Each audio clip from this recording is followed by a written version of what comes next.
Let's get more on this with NBC News national security analyst Clint Watts. So, Clint, still many unknowns to this story, including who or what may have been behind the crash. What is your initial reaction to this? I mean, could this be a move by Russia's President Putin to try and reassert his authority?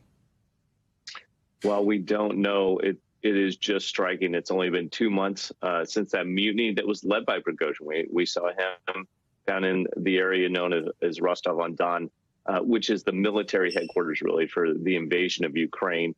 So it isn't shocking or surprising to anyone that's been watching that Prigozhin may be dead. There's just a few notes, though, that I think we should keep in mind. First, Prigozhin was a man known to have body doubles, and he was also a guy known to have lots of identities, and that came out right after the mutiny. So we should always be cautious when watching this, because there were 2 planes that took off yesterday, one that crashed. Now, this is the manifest that had Prigozhin on it. He's not the only one on that plane. There's another key person named Dmitry Yevgeny that was on that. He was the original founder of the Wagner Group and then merged it with Prigozhin. That's both of the senior leaders of the Wagner Group at a time when everyone's kind of trying to figure out what will happen to the Wagner Group, which has been really holed up in Belarus during this time. Yeah, Clint, so either way. Oh, yeah, go ahead. Yeah, go ahead. No, either way, it's just a curious circumstance that he suddenly dies. And he was in Africa earlier this week. He dies now in Russia.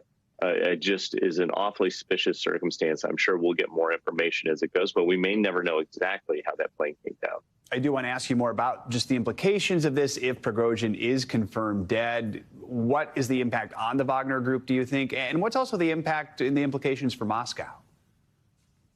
Yeah, for the Wagner Group, what's interesting is the main leaders have been taken out, and the one general who was tied up in the mutiny was also fired yesterday inside Russia. So that's 3 different individuals that would be in some leadership or respected position of authority that all are removed, which means the Wagner Group is leaderless essentially at this point.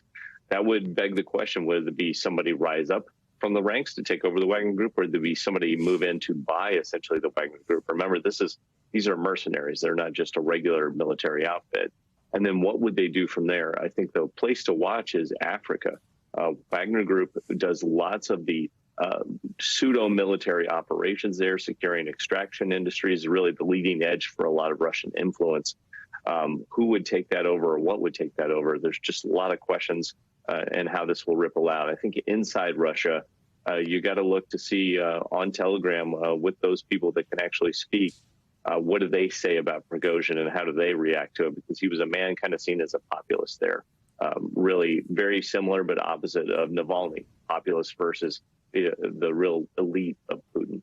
You know, Clint, we just heard President Biden say he's not surprised by what happened. How do you think the U.S. is going to react to this? I think it will be a watch and see moment. I mean, if anything, it's a wound inflicted on Russia to itself if they are the ones responsible for shooting down or blowing up this aircraft.